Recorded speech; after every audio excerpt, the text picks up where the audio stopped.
Assalamualaikum warahmatullahi wabarakatuh. Waalaikumsalam warahmatullahi wabarakatuh. Yang saya hormati Ibu Kepala Sekolah SD Negeri 169 Pekanbaru.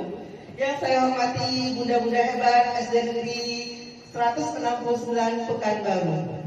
Puji dan syukur kita ucapkan kehadiran Allah Subhanahu wa Ta'ala, berkat rahmatnya, nikmat kesehatannya, kita dapat kembali berkumpul untuk mendengarkan sosialisasi dan selawat beriring salam kita tujukan kepada Nabi besar kita, yakni Nabi Muhammad SAW, dengan mengucapkan Allahumma sholli ala Sayyidina Muhammad wa ala ali Sayyidina Muhammad.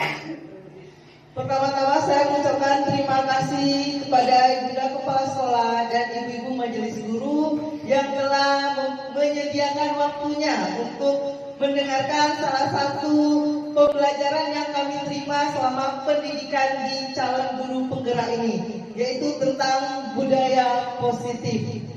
Sebelum pembelajaran kita mulai, kita akan mengadakan ice breaking terlebih dahulu. Pada ibu-ibu dimohonkan untuk berdiri.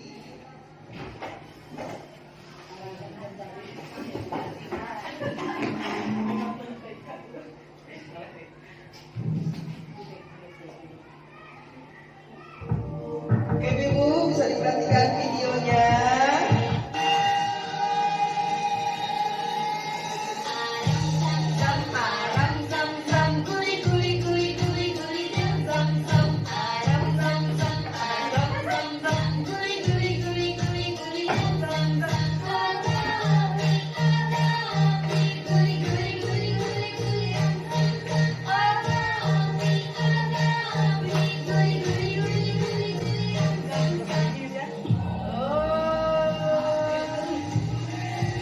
Cepat ibu-ibu ya.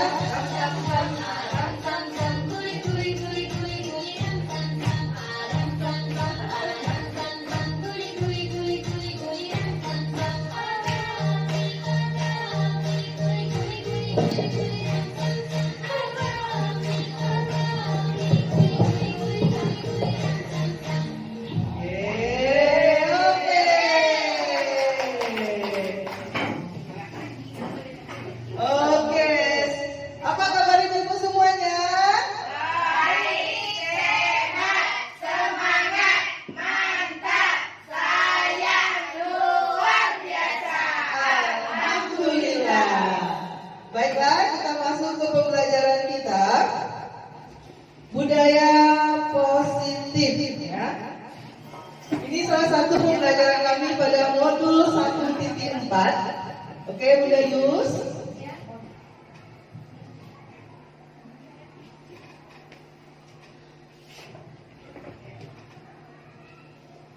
Baiklah, yang akan kita pelajari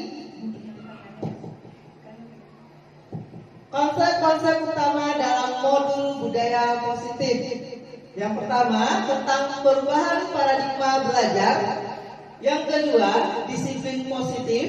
Ketiga, motivasi perilaku manusia. Keempat, kebutuhan dasar manusia.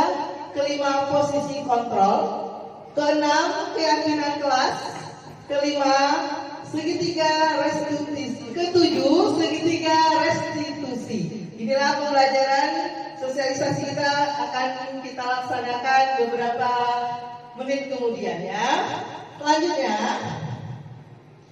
pembelajaran dengan paradigma baru.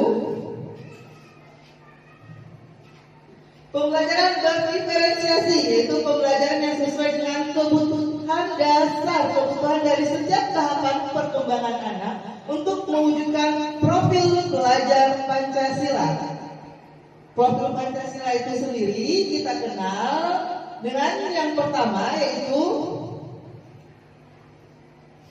berkelan bertakwa kepada Tuhan Yang Maha Esa dan berakhlak mulia, berkebinekaan global, gotong royong, mandiri, kreatif, dan bernalar kritis. Jadi ini paradigma baru yang kita pelajari dalam kurikulum kita. Selanjutnya, disiplin positif dan nilai kebijakan universal. Seseorang yang memiliki disiplin di sini adalah seseorang yang sudah mulai dari dasarnya, dari inti hatinya sendiri melaksanakan disiplin, kesadaran sendiri. dengan melaksanakan nilai-nilai kebajikan universal, nilai-nilai kebaikan yang ada pada diri seseorang. Contohnya profil pelajar Pancasila. Selanjutnya, standar pendidikan nasional kita dalam rangka menciptakan lingkungan yang positif, maka setiap warga sekolah dan pemangku kepentingan perlu saling mendukung, saling menghayati dan menerapkan nilai. Nilai apa? Yaitu nilai kebajikan yang telah disepakati bersama. Untuk menerapkan tujuan mulia tersebut, maka seseorang pemimpin pembelajaran perlu jiwa kepemimpinan, sehingga dapat mengembangkan sekolah dengan baik agar terwujud suatu budaya sekolah yang positif sesuai dengan standar kompetensi pengelolaan yang telah ditetapkan. Tujuan mulia dari penerapan disiplin positif adalah agar terbentuk murid-murid yang berkarakter, berdisiplin, santun, jujur, peduli, bertanggung jawab dan merupakan pembelajaran sepanjang hayat sesuai dengan standar kompetensi kelulusan yang diharapkan. Itu bunyi standar kita. Teori, motivasi, hukuman dan penghargaan serta restitusi. Kita sering sekali mengasih motivasi, hukuman dan penghargaan kepada anak. Mungkin yang paling baru kita kenal itu istilah restitusi. Baiklah ibu semuanya, tindakan yang terhadap suatu pelanggaran pada umumnya berbentuk hukuman atau konsekuensi. Dalam modul ini akan diperkenalkan program disiplin positif yang dinamakan restitusi. Restitusi adalah proses menciptakan kondisi bagi murid untuk memperbaiki kesalahan mereka, sehingga mereka bisa kembali pada kelompok mereka dengan karakter yang lebih kuat. Jadi dia tidak dihukum, tidak diberikan konsekuensi, tetapi kita mengembalikan identitas yang gagal menjadi identitas yang sukses. Nanti akan saya jelaskan selanjutnya. Motivasi perilaku manusia. Oke, manusia itu melakukan sesuatu pertama itu untuk menghindari hukuman atau ketidaknyamanan. Yang kedua, mendapatkan imbalan atau penghargaan dari orang lain. Yang ketiga, menghargai nilai-nilai kebajikan diri sendiri. Yang kita harapkan muncul pada murid kita adalah motivasi yang ketiga, yaitu menghargai nilai-nilai kebajikan diri sendiri yang ada di dalam diri mereka sendiri, sehingga mereka tidak melakukan sesuatu itu karena terpaksa, karena dihukum atau karena ingin dihargai atau ingin penghargaan.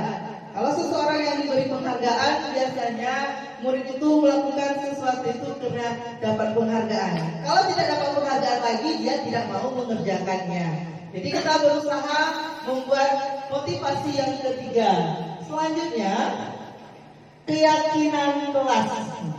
Keyakinan kelas apakah sama dengan peraturan kelas bunda-bunda? Iya, berbeda. Keyakinan kelas ini adalah berupa kebajikan universal yang kita ciptakan bersama murid kita. Jadi bukan kita sendiri. Ada dari murid, ada dari kita yang kita yakini. Ya, nilai-nilai keselamatan atau kesehatan inilah yang kita sebut sebagai keyakinan, yaitu nilai-nilai kebajikan universal yang kita sepakati bersama. Biasanya kalau peraturan itu kita buat sendiri, tidak ada dua pihak. Kalau di sini kita diskusikan bersama anak-anak kita tanya pendapatnya, baru kita bentuk keyakinan kelas. Baiklah, selanjutnya lanjut. Oke, kita lanjut. Kebutuhan dasar manusia dan dunia berkualitas. Ada 5 kebutuhan dasar manusia, yaitu bertahan hidup, ya, kasih sayang dan rasa diterima, kebebasan, kesenangan dan penguasaan. Apa itu kebutuhan bertahan hidup? Kebutuhan yang bersifat fisiologi untuk bertahan hidup, misalnya kesehatan, rumah dan makanan. Komponen psikologis pada kebutuhan ini meliputi kebutuhan perasaan aman, ya. Ini kebutuhan kita yang pertama. Yang kedua, kasih sayang dan rasa diterima atau dibutuhkan. Kita memerlukan rasa kasih sayang. Anak murid juga memerlukan rasa kasih sayang dan diterima. Selanjutnya penguasaan, kebutuhan atas pengakuan. Kadang kita harus diakui kemampuannya, itu kebutuhan salah satunya. Selanjutnya yang keempat, kebutuhan kebebasan, kebutuhan akan kemandirian, otonomi, memiliki pilihan dan mampu mengendalikan arah hidup seseorang. Yang kelima, kesenangan, kebutuhan untuk merasa senang, kebutuhan untuk mencari kesenangan. Jadi itulah 5 kebutuhan dasar manusia yang juga itu adalah kebutuhan murid kita. 5 posisi kontrol. Boleh diperhatikan Ibu, 5 posisi kontrol menurut Dr. William Glasser. Yang pertama yaitu penghukum. Kedua, pembuat merasa bersalah. Yang ketiga, teman. Keempat, pemantau. Dan kelima, manajer. Inilah 5 posisi kontrol kita ya tadi. Ya, penghukum, pembuat merasa bersalah, teman, pemantau, dan manajer. Kira-kira posisi mana yang selama ini yang kita terapkan kepada murid kita? Apakah penghukum? Apakah menjadi teman atau membuat merasa bersalah atau manajer? Mari kita perhatikan keterangannya satu persatu. Oke, penghukum ini kata-katanya seseorang penghukum bisa menggunakan hukuman fisik atau verbal dengan ucapan. Orang yang menjalankan posisi penghukum senantiasa mengatakan bahwa sekolah memerlukan sistem atau alat yang lebih menekan murid lebih dalam lagi. Contoh perkataannya, patuhi aturan saya atau awas, kamu selalu saja salah, pasti selalu terakhir selesai. Guru seperti ini senantiasa percaya hanya ada satu cara agar pembelajaran berhasil, yaitu cara dia, hanya dia yang benar. Oke, lanjut sisi berikutnya.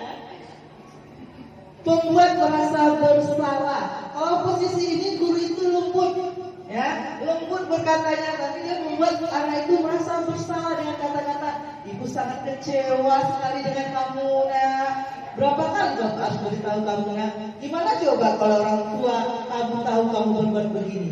Di posisi ini, murid akan memiliki penilaian diri yang buruk tentang diri mereka. Mereka akan merasa bersalah, tetapi tetap tidak akan merubah kesalahan-kesalahannya itu. Oke, selanjutnya. Teman, guru posisi teman menggunakan hubungan baik dan humor untuk mempengaruhi seseorang. Maka kamu berkata, ayo bantulah bapak ya. Ayo ingat tidak bantuan bapak selama ini. Hal negatif dari posisi teman adalah bila suatu saat guru tersebut tidak membantu, maka murid akan kecewa dan mereka berkata, saya pikir bapak ibu adalah teman saya. Murid merasa dikecewakan dan tidak mau lagi berusaha. Hal lain yang mungkin timbul adalah murid hanya bertindak untuk guru tertentu. Jadi dia merasa berteman sama guru ini, jadi baiknya hanya sama guru itu. Guru lain tetap dia tidak mau lagi berusaha. Murid akan tergantung pada guru tersebut. Oke, selanjutnya pemantau. Ya, memantau berarti mengawasi. Pada saat kita mengawasi, kita bertanggung jawab atas perilaku orang-orang yang kita awasi. Posisi pemantau berdasarkan peraturan ini, peraturan dan konsekuensi. Jadi pemantau ini ibu biasanya dia ada peraturan sekolah, dia tahu semuanya. Jadi pemantau ini punya catatan, punya tata tertib, jadi dia tahu apa peraturannya, apa yang telah kamu lakukan, sanksi apa. Seorang pemantau sangat mengadakan perhitungan. Dia itu bertindak sesuai peraturan yang ada, itu namanya pemantau dan sesuai dengan konsekuensinya. Selanjutnya, manajer. Posisi terakhir, manajer adalah posisi di mana guru berbuat sesuatu bersama dengan murid, mempersilahkan murid mempertanggungjawabkan perilakunya, mendukung murid agar dapat menemukan solusi atas permasalahannya sendiri. Seorang manajer telah memiliki keterampilan di posisi teman maupun pemantau, dan dengan demikian bisa jadi di waktu-waktu tertentu kembali kepada kedua posisi tersebut. Seperti apa kata-kata manajer? Boleh kita lihat. Seorang manajer akan berkata, Apa yang kita yakini? Jika ada anak yang melanggar peraturan, dia akan bertanya, apa keyakinan kelas kita yang kamu langgar? Nah, apakah kamu meyakininya? Jika meyakininya, apakah bersedia memperbaikinya? Jadi kita menanyakan solusi kepada anak itu, bagaimana caranya memperbaiki kesalahannya. Ya, tugas seorang manajer bukan untuk mengatur perilaku seseorang. Kita membimbing murid untuk mengatur dirinya. Seorang manajer bukannya memisahkan murid dari kelompoknya, tetapi mengembalikan murid tersebut ke kelompoknya dengan lebih baik dan kuat.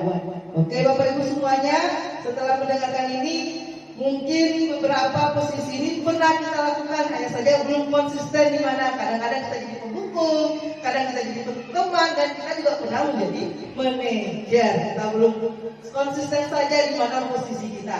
Jadi kelima posisi ini, yang mana ibu-ibu yang setuju untuk kita konsistenkan posisi kontrol kita, ibu-ibu? Mana bunda? Yang manajer ya. Bisa kita jadi teman, bisa jadi pemantau, kita kembalikan anak ke kelompoknya. Baiklah, selanjutnya segitiga restitusi. Segitiga restitusi ini bagaimana cara kita menyelesaikan kasus atau masalah sama anak dengan restitusi. Menyelesaikannya dan mengembalikan anak ke kelompok itu dengan mencari solusi bagi anak itu. Oke, langkah-langkahnya ada 3.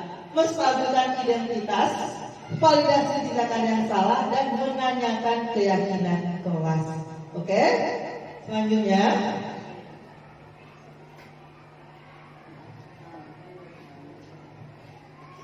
menstabilkan identitas. Apa itu menstabilkan identitas?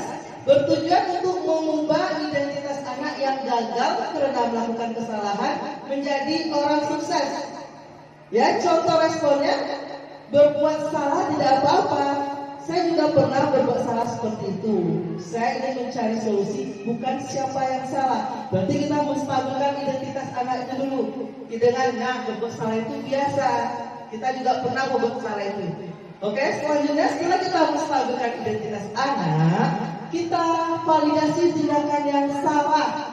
Posisi untuk memahami kebutuhan apa yang sedang mereka usaha dipenuhi oleh murid. Contoh kalimatnya, kamu boleh mempertahankan sikap itu, tapi kamu harus menambah sikap yang baru. Kamu pasti punya alasan mengapa melakukan hal itu. Jadi jika ada anak yang bertanya, kita menanyakan apa alasan mereka melakukan hal tersebut. Terakhir, menanyakan keyakinan. Posisi di mana murid menghubungkan dengan nilai-nilai yang dipercaya dan berpindah menjadi orang yang dia inginkan. Jadi di sini kita sudah membuat keyakinan kelas kita. Jadi ditanyakan apa keyakinan kelasnya yang dipercayanya atau di keluarganya, dan nilai-nilai apa yang telah kita sepakati di dalam kelas. Jadi kalau ada suatu masalah, kita mulai dengan salah satunya cara itu segitiga restitusi. Selanjutnya, contoh pembuatan keyakinan kelas yang kami lakukan di kelas dengan cara berkelompok. Anak mencatatkan pendapatnya dan menempelkan pendapat-pendapatnya di papan tulis. Setelah ditempel, dapatlah keyakinan kelas kami, yaitu keyakinan kelas 5A.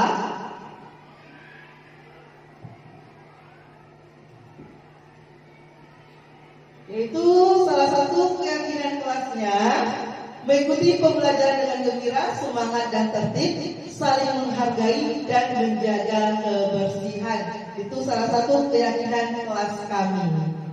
Baiklah Bapak Ibu, untuk pemahaman berikutnya, saya akan memberikan contoh cerita tentang segitiga restitusi. Nanti saya bagikan contoh kertasnya, tunggu ya Ibu.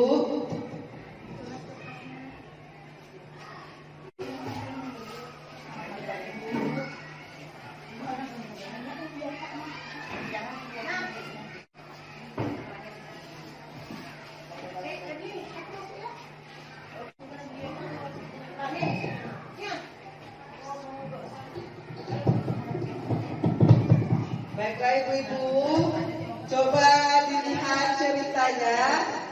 Nanti saya minta perwakilan dua orang guru untuk melakon ya, membaca percakapan berdrama ini.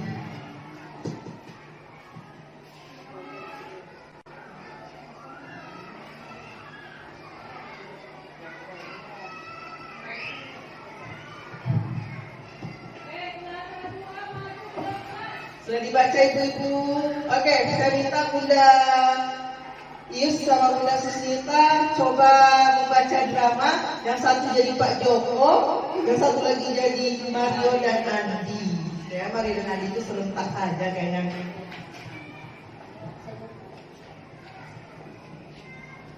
Mario, Adi, Bapak tadi dengar laporan dari guru piket di kantin. Sepertinya kalian dalam masalah ya. Ada yang bisa Bapak bantu? Apa yang terjadi? Iya Pak, tadi pada jam istirahat pagi kami main lempar-lemparan makanan di kantin. Tapi tidak sengaja malah kelempar kena wajan Ibu Lina, kepala sekolah, ketika beliau sedang berjalan. Kalian melempar-lemparan makanan di kantin ke wajah Ibu Dina ketika beliau sedang lewat. Iya Pak. Adi, ada informasi yang kamu tambahkan? Kami tidak bermaksud melakukannya,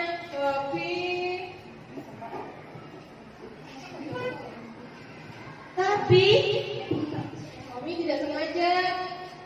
apakah kalian tahu kalau kalian berada dalam masalah sekarang? Iya Pak. Baiklah, Bapak di sini bukan untuk mencari siapa yang salah. Bapak di sini untuk mencari penyelesaian sama-sama. Berpikir sama-sama tentang apa yang bisa kita lakukan untuk memperbaiki situasi ini. Kalian pasti melakukan itu ada alasannya ya. Pasti seru ya main lempar-lemparan makanan begitu. Iya Pak. Ya bagus. Iya Bapak bisa lihat kalian merasa senang melakukannya. Tetapi yang kalian lakukan merugikan orang lain sehingga sekarang kalian dalam masalah. Iya Pak. Sekarang mari kita bicara tentang keyakinan kelas dan keyakinan sekolah kita. Apa yang kita percaya, yang mana yang kalian belum tunjukkan. Kita harus bersikap baik satu sama lain, menghormati orang lain dan menghormati dirimu sendiri. Kalian berdua ingat dengan baik keyakinan kelas kita. Kita kembali pada ketika kalian main lempar-lemparan makanan dan mengenai Ibu Lina. Apakah ketika kalian melakukan itu kalian menghormati orang lain dan lingkungan? Tidak. Tapi kalian mendapatkan rasa senang. Menurut Bapak ada cara untuk mendapatkan rasa senang tanpa merugikan orang lain. Bagaimana menurut kalian? Iya Pak. Nah sekarang mari kita selalu mengindahkan keyakinan kelas kita. Besok kita ke kantin dan kalian bisa berperilaku baik lagi. Oke, terima kasih untuk Bunda Susita dan kita kasih tepuk tangan. Ya, mereka sudah berperan. Dan sekarang ada soal yang Bapak Ibu tadi yang telah Bunda kasih. Ada 4 soal dari bacaan yang kita baca tadi dan dari materi yang disampaikan tadi. Coba ibu-ibu jawab. Ada jawaban pertanyaan yang satu apa? Yang ini. Dari 5 posisi kontrol, mana yang dipakai oleh itu tadi? Ada 4 soal. Yang pertama, dari 5 posisi kontrol, posisi mana yang dipraktikkan oleh guru, oleh Pak Joko tadi, yang dipraktikkan oleh Bunda Susita? Yang kedua, kebutuhan apa yang berusaha dipenuhi oleh Mario dan Adi? Soal yang ketiga, apa yang dikatakan guru dalam menstabilkan identitas, validasi tindakan yang salah, dan menanyakan keyakinan? Segitiga restitusi tadi ya ibu-ibu. Kira-kira sesuai prinsip restitusi, apa yang dilakukan Mario dan Adi untuk memperbaiki kesalahan mereka pada Ibu Dina? Sudah selesai diisi ibu-ibu? Ya. Oke, soal yang pertama, dari 5 posisi kontrol, posisi mana yang dipraktikkan oleh guru? Oke, coba Bunda Rabia.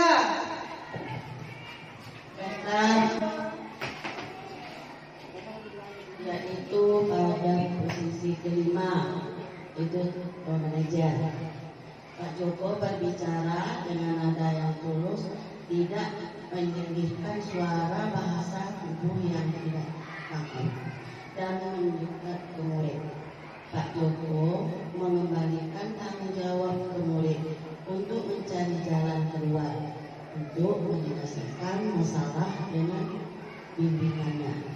Terima kasih. Oke, tepuk tangan Bunda Rabia. Alhamdulillah, terima kasih Bunda Rabia. Jadi pertama Bunda Rabia dari 5 posisi itu posisi kelima yaitu manajer. Setuju teman-teman semuanya? Ya. Oke, soalan kedua, kebutuhan apa yang berusaha dipenuhi oleh Mario dan Adi? Siapa yang mau ngasih pendapat ibu-ibu jawabannya? Oke, Bunda Emma coba ya. Jawabnya ada langsung.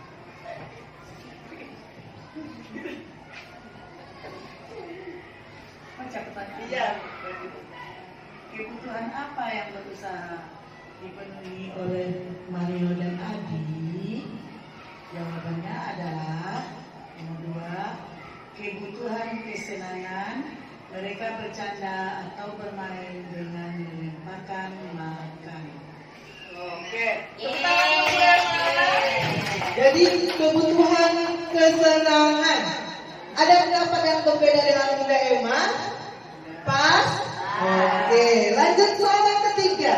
Apa yang dikatakan guru dalam tahap menstabilkan identitas, validasi tindakan yang salah, dan menanyakan keyakinan? Oke, siapa yang mau bisa menjawab Bunda? Oke, coba Bunda Desi. Dia panjang.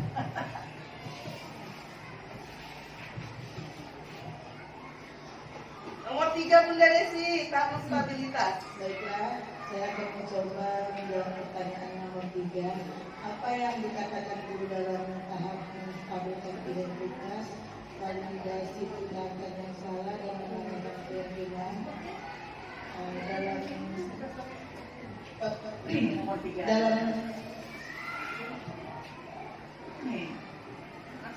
dalam cerita Pak Joko, tahap stabilitas itu Bapak di sini tidak mencari siapa yang salah, ya. Bapak mencari penyelesaian bersama-sama. Validasi tindakan yang salah, kalian melakukan itu pasti ada alasannya. Pasti seru ya main lempar makanan begitu. Menanyakan keyakinan. Sekarang mari kita bicara tentang keyakinan kelas dan keyakinan sekolah kita. Apa yang kita percaya, yang mana yang belum kalian tunjukkan? Oke, tepuk tangan untuk Bunda Desi. Terima kasih Bunda Desi. Alhamdulillah sudah ditemukan tahapan segitiga restitusi kita. Soalan terakhir, kira-kira sesuai prinsip restitusi apa yang dilakukan Mario dan Adi untuk memperbaiki kesalahan pada Ibu Dina? Coba Bunda, ya Bunda Wiyatingsi. Terima kasih. Tadi pertanyaan dari Bunda Etni, kira-kira sesuai prinsip restitusi, apa yang akan dilakukan Mario dan Adi untuk memperbaiki kesalahan mereka pada Ibu Dina? Ya, dari cerita di atas, Mario dan Adi mengakui kesalahan mereka dan berusaha untuk meminta maaf kepada Ibu Dina. Terima kasih Bunda Wiyatingsi. Alhamdulillah selesai soal tentang segitiga restitusi kita. Kita kembali ke baiklah ibu-ibu, budaya positif ya. Budaya positif, kalau kita menciptakan budaya positif, lingkungan positif juga akan tercipta. Terciptanya lingkungan belajar anak yang aman, damai dan tentram. Siswa akan nyaman untuk belajar di lingkungan sekolah kita. Sampai di sini adakah bunda-bunda yang ingin bertanya dari pembelajaran sosialisasi kita pada hari ini? Tidak. Sudah paham ibu-ibu? Tidak. Alhamdulillah sudah paham semuanya. Sekarang saya ingin sebelum ditutup kita mengadakan refleksi 4F, tapi kita hanya tentang pembelajaran, peristiwa dan perasaan. Oke, kita coba siapa ingin mengungkapkan refleksi pembelajaran.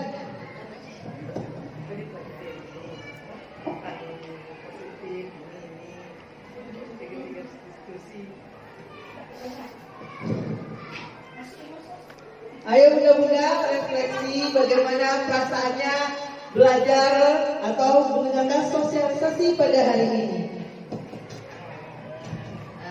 Pembelajaran hari ini sangat bermanfaat untuk kita mengajar karena kita ternyata tidak lagi menghukum murid kita. Kita melakukan pembelajaran dengan manajerial. Itu dari saya bunda. Terima kasih Bunda Susmita.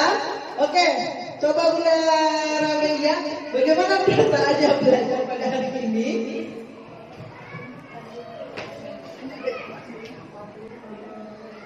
Untuk belajar hari ini, alhamdulillah senang, ada manfaatnya bagi kita semua, baik kita sebagai pendidik atau guru maupun dengan siswa, karena ada timbal baliknya. Ya, guru tidak boleh menghakimi anak. Terima kasih. Terima kasih Bu Rabeia. Tepuk tangan untuk Bu Rabeia. Alhamdulillah selesailah pembelajaran kita hari ini. Semoga yang saya sampaikan ada manfaatnya. Lebih dan kurang saya mohon maaf. Dan terima kasih kepada ibu-ibu semua yang sudah bersedia meluangkan waktunya dalam sosialisasi ini. Terima kasih. Assalamualaikum warahmatullahi wabarakatuh.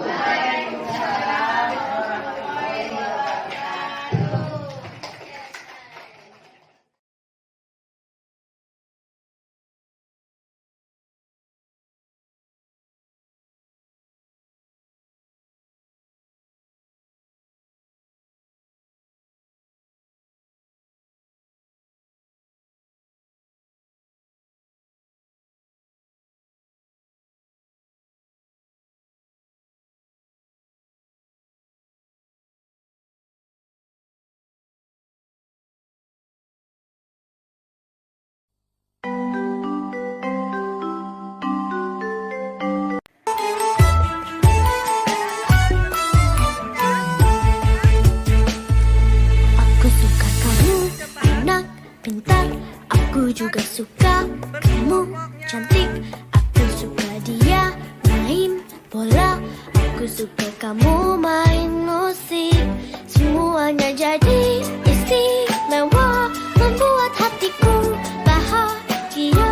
Memiliki teman-teman punya banyak kelebihan. Kita anak-anak yang hebat. Kita semua sangat berbakat. Mari kita saling menjaga kelebihan kita semua. Kita anak-anak yang hebat, harus saling memberi hormat agar kita tetap bahagia menjadi anak-anak Indonesia. Aku suka kamu, anak pintar. Aku juga suka kamu cantik. Aku suka dia main bola. Aku suka kamu main musik. Semuanya jadi istimewa, membuat hatiku bahagia. Memiliki teman-teman punya banyak kelebihan. Kita anak-anak yang hebat. Kita semua sangat berbakat. Mari kita saling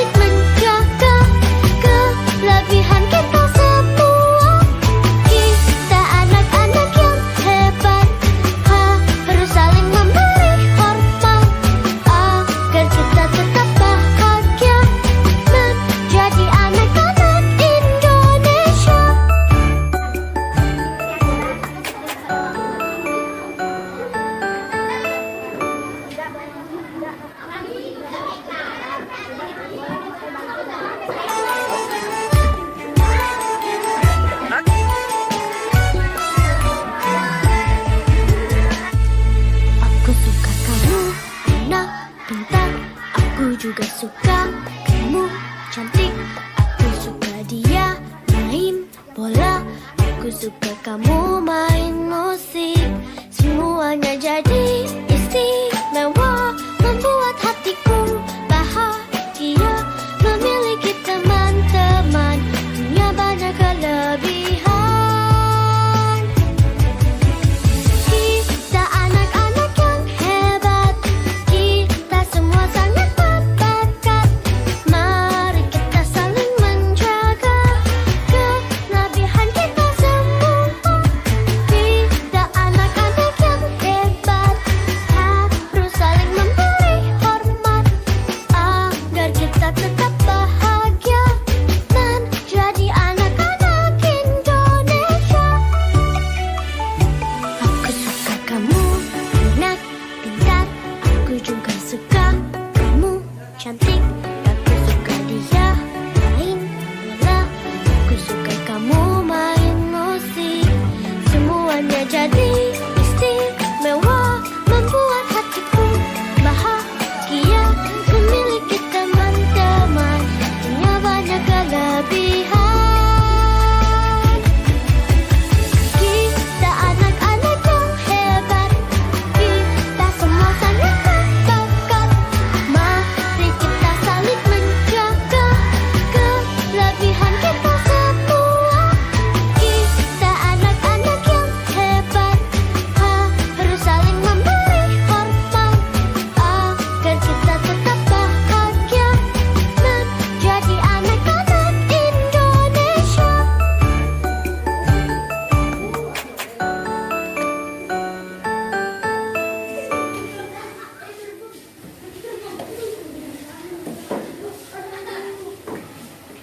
Oke, lanjut.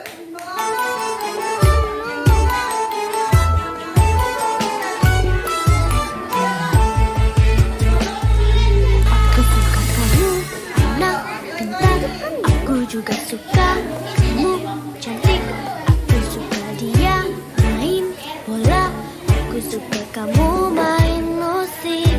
Semuanya jadi istimewa, membuat hatiku bahagia. Memiliki teman-teman punya banyak kelebihan. Kita anak-anak yang hebat, kita semua sangat berbakat. Mari kita saling menjaga kelebihan kita semua. Kita anak-anak yang hebat, harus saling memberi hormat agar kita tetap bahagia menjadi anak-anak Indonesia. Aku suka kamu anak pintar. Assalamualaikum warahmatullahi wabarakatuh. Perkenalkan, nama saya Nila Mesari. Saya dari kelas 5A SD Negeri 169 Pekanbaru. Peristiwa: kami kerja kelompok di kelas dan membuat keyakinan kelas secara bersama-sama. Perasaan: saya senang karena kerja kelompok bersama teman-teman. Terima kasih. Assalamualaikum warahmatullahi wabarakatuh.